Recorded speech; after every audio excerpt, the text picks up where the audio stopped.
morning. Good morning. It's been such a hot mess today. It's a day. It's normally a hot mess in my life, but today especially. And Patty showed up and was like, oh yeah, we're doing the podcast. We just talked about it 3 hours ago, but it's no big deal. No big deal. I'm coming. I was like, I don't know. But today we got a super fun topic. We are going to talk about Receiving blankets. Receiving blankets. Mm-hmm. Blankets that we give so they can receive a baby in them. Mm-hmm. And they're self-binding. Oh my gosh, that's so much fun because you know what? Binding is a work. For some people it is. It is work. It's a challenge. So tell me a little bit about your receiving blanket we've got here. So it is 2 pieces of flannel. One is 40 by 40, the other is 30 by 30, and we'll go through some of the steps on how to make one today. So what does this end up being size-wise, do you know? It's right at like 35 by 35. Mm-hmm. Yeah. So it's kind of the perfect size, and they use these at the hospitals to swaddle a baby. To swaddle a baby, or to put over the top of like an incubator The type bassinets and the incubators. Yeah. So it's used in both NICUs and regular. And with newborns, yes. Wow. Yes. Absolutely. So it's really soft too. It is, and it's cuddly. I don't know. We try to use colors that are gender neutral so that we have the same amount, because everybody wants to make pink. I don't know why, but they do. Pink's readily available. Yeah. We have pink ones. Yeah. So, but we try to, make as many as we can, and I've got one hospital that wants 220 a month. That's right. It's a local hospital here in Kansas City, and they've asked for 220 a month, and we've partnered up through our volunteers to help, but really your mama makes 1 million blankets a month. My mama makes probably 80% of the receiving blankets that go through Project Linus right now. Patty's mama is Patty's mama's little sweatshop. She is, yes. Yeah. And then when she's not doing that, she's labeling blankets. She is. Or toting blankets, or, if I call her and go, hi, Mama, she says, what do you want? She's super nice, but she puts these little labels on the blankets, and if you haven't seen one of these before, it's super soft, and it says, I don't have my glasses on. I'm supposed to wear my glasses. The doctor said, do you want to live in a blurry world? And I'm like, kind of. Everybody then has a filter. It says, made with tender, loving care for Project Linus, providing security through blankets. It has the website, and it does have a note. What does that bottom note say? It says not to be sold. That is a big deal, isn't it? That is a huge deal. We have a lot of people who, once they're a used blanket, we really don't have any control over what happens to them. Right.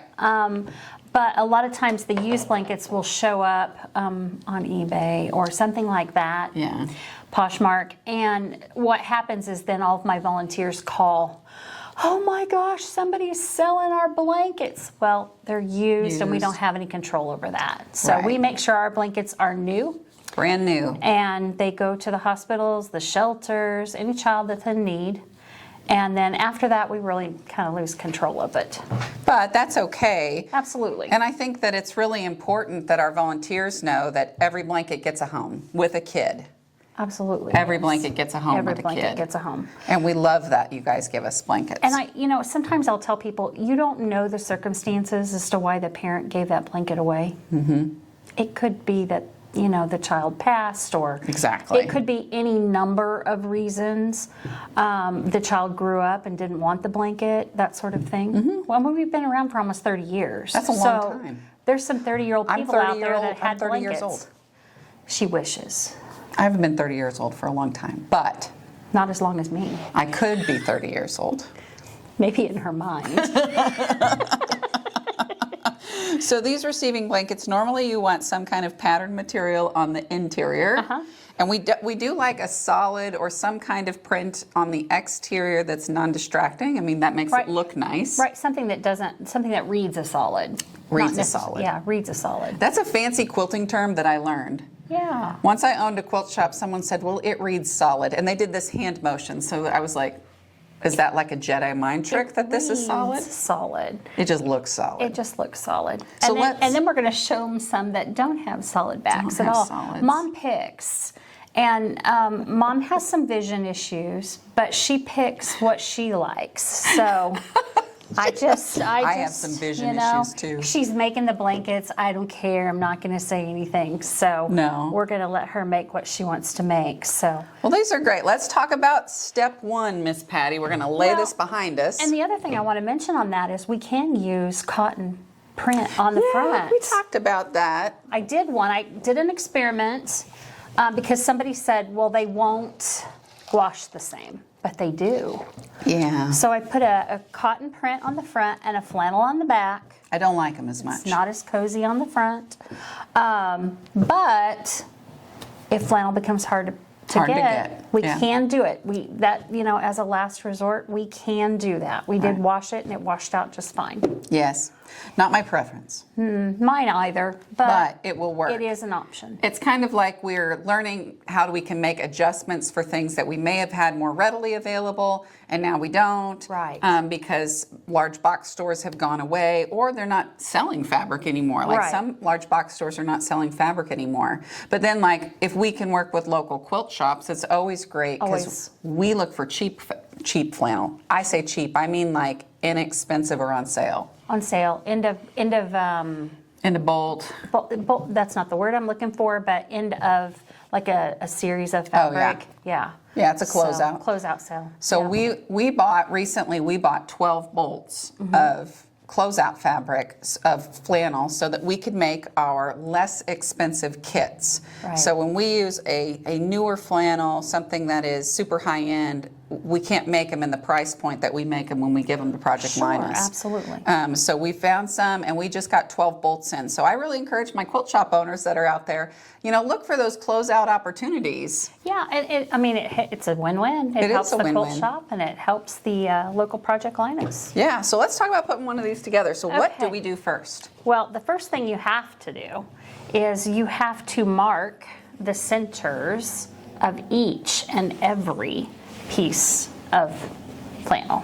And there's lots of pins, so be careful. Okay. Mom left pins. Woo, I love pins. See, we have pins here in the middle. So you fold this and find the 4 middles.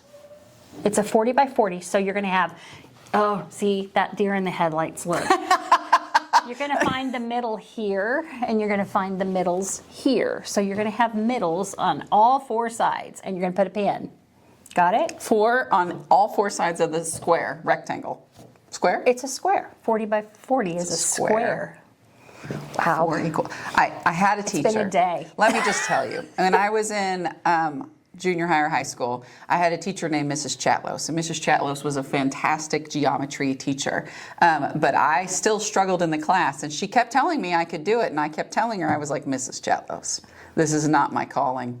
And she said, you can do it. And ironically, a lot of years later, I now have a quilt shop where I have to know geometry. She owns a quilt shop, geometry. so she has to do it. That's right. So. All right, so Mom calls this the bottom, okay? So you're going to spread it all out, and Mom calls this the bottom of the blanket. Okay? Hold on, Patty. Just don't knock your glasses off. That'll be fine. Okay. Ow! There's a pin. There is Your a mom pin. uses... I wondered where these little tiny pins came from. These are the world's smallest pins. That's right. Did I mention she has a vision problem? She uses little tiny pins. So if you have a vision problem, just know you too can make a self-winding baby blanket. That's right. So she's put that down here at the bottom, and what she did was she matched the middle pins. Mm-hmm. Okay, so she did that down here, and then she left an opening for turning. Pull through hole. Pull through hole. That's what we call it. Yep. So this is pretty side to pretty side. Yes. Okay. And she sewed to 1/4 of an inch on either side, leaving that opening. So she's got her pull through hole here in the middle. Mm-hmm. Whoop. And then over here on the side, it only goes, see how I can kind of fold that in? It only goes to about 1/4 of an inch. Yep. I got you. You're going to do that on all 4 sides, except on the other 3 sides, you don't have to leave the opening. So the next step would be... That's above my pay grade, Patty. Okay. So you're going to take the middle here and the middle here, and you're going to start That's why pinning. You pin. So you've pinned in the middle because it's not going to equal out. No, you're going to pin all the way across just like this, and you're going to sew to that 1/4 of an inch. But when you do it, look, it's got an ear. Like it looks like a little corgi ear. Yeah. So when you do it, it has a dog, corgi a cow ear. Could be a cow. Cow ear. Since I own the quilted cow, Raymore. So, but you only sew to 1/4 of an inch, so you have the little corgi ear sticking Right. up. Mm-hmm. So, okay. Okay. So now I've got a corgi ear on every side. On every side. So you're going to do that on every side. And that's why you pin in the middle. That's That's where you want to hold it in place, right? So you want to pin it so you're holding it in place. And that makes the ear. Oh, I wondered. I was like, why are you pinning all the way around this thing, Patty? Because I don't do pins. Well, Patty doesn't. Well, I do with these, but as a quilter, I don't do pins. I do pins sometimes. Okay. Does this have pins in it? Yes, it does. Thanks, Patty's mom. Yeah, and she didn't tell me there were pins in it, and I picked it all up and hugged it up to my body, and you have to know what happened. Don't pop those; they're expensive. Don't do that. So it's going to end up looking like this on all 4 corners. Okay. So if you'll look, she took the 2 raw edges together, okay, and she laid it out like that, just like that. And then she drew a diagonal line across. Yeah. So you're putting the raw edge to raw edge. Mm-hmm. And then you're going to lay your ruler on, and you're going to do a 45-degree angle. See that on the edge of the fabric up against where you stopped sewing. Okay? I'm going to hold that up where you stopped sewing. And then you're going to make your mark. Okay. Anyway, you've done. Oh my goodness, you guys! It's the blind If leading you the blind. only knew. We just edited a lot of stuff out. What we just edited out. Anyway, so you put the raw edges together. You draw your line off your 45-degree angle off your ruler. Yeah. And then you're going to stitch across there. Okay. Okay. And take your pins out, and we're going to find the opening. We're going to trim that edge off. It's going to look like that. But you don't trim it till you're sure. You don't trim it till you're sure because you can't fix it. You can't fix it. If you do it wrong, and I would really recommend basting. Did she leave us an opening? Wait a second. Oh my. Well, Oh, there it is. That's a good lucky thing. Oh Wow. my lucky stars. Well, there's always rippers. And then you turn it right side out And check it. and check it before you cut it. Come on. And it's going to lay right. That's really cute. Yeah, it's going to lay just like that. Cute little old-fashioned Americana And fabric. she did the solid on the inside and the print on the outside. That was a great idea. A So- little bit different. Yeah, she did the same thing with the other one. And you just never know what combination she's going to do for us. Yeah. We just don't. We don't know that with our volunteers Yeah, either. we don't. And now that they've got 12 bolts of fabric to work with in the volunteer area. I've gotten lots of phone calls. Patty, before I cut this, can I send you a picture and you tell me it's right or wrong? Do you really? Yeah. Just because they're worried about that 45-degree angle. And, Well, you don't want to mess the whole You don't want thing to mess the up. whole thing up. That's right. But when you do this, when you're cutting it, because your fabric is usually 42 or 43 inches, you end up with a little bit off on every side. You do end up with leftovers. And we've had a lot of hospitals say they'd like burp rags or Right. smell cloths. You could, right, and you can also take those scraps and cut them up. You know, we Yeah. did talk about scraps in one video. That was fantastic. You can cut those up. I take the 30 by 30 piece, I take the piece that's off of that, 6 and inch. I cut it into 4 by 6 blocks. Yeah, because it would be a 10 or 12 inch. Yeah. Yeah. Yeah, so That was a great episode. it was. If you missed that, you should go back Please and go watch watch it. it, yes. And like and follow us. So if you're enjoying the Giving Stitch, make sure you smash that subscribe button. I heard that on one of my Smash kids. it? They say to smash it. Smash it. I think you should just press it. I'm old. But you could press that subscribe button and you could follow us and you'll get regular updates. And the same way you can catch us on Apple and Spotify and get the same types of updates when we post a new episode. And we'll be posting new episodes about every other week. Right. We're kind of enjoying it. We thought about maybe doing it more often, but Yeah, after I get back from vacation. that's right. Patty's like, we got to really work We on got to this. work around my vacations. Yeah, exactly. So anyway, you can follow us and get more tips. So our goal is to do 220 per month, out of Kansas City. So if you're a local shop here in Kansas City and you can help us out, let us know by emailing us. You can email Patty at projectlinus.org, and that's Patty with a Y. Patty with a Y, not Patty with an I. That's right, Patty with a Y. And you can join in our fun. If you are not from Kansas City and you are looking for a local chapter, you can go on the Project Linus website, and there's a way that they can search for that. Absolutely. So it's projectlinus.org, and then you click on About, and you can get all kinds of information, or you can click on Find a Chapter. Yep. If you don't have a chapter near you, please email me. We'll talk. We'll get you set up. No problem. Yeah. And if you're a local quilt shop in an area, look up your Project Linus chapter and invite them out to your shop. Hopefully you've already met with them, but hopefully you can make some connections and talk to them about that. We are getting ready in the next week or two to release our next month's Project Linus blanket and quilt that we do out of our shop, and it's a great thing, and everybody loves to participate in that and turn those in. So I think it's a great way to get involved. We just filled my car back up. We did. Faith, who's our manager, said, tell Patty she needs to get her blankets. That's right. And I picked up day before yesterday, so. Yeah, we had 3 or 4 people come in and drop off. And you know, it's a great way to get people into your shop. it is. To become a drop-off for Project Linus. And right now our coordinators are looking for drop-offs. Yeah. They really do need new drop-off places, and it gets traffic in the shops. It's a win-win. It is a win-win, and I will tell you there is no greater joy than looking at some of these blankets that people made. And I say blankets openly because we get everything. We get Afghans, knit, crochet, fleece, and quilts. Exactly. And receiving blankets. And receiving blankets. So if you can help us out, we sure would like it. So on receiving blankets, we need 220 for North Kansas City, which is our local hospital. But I want to tell you this story.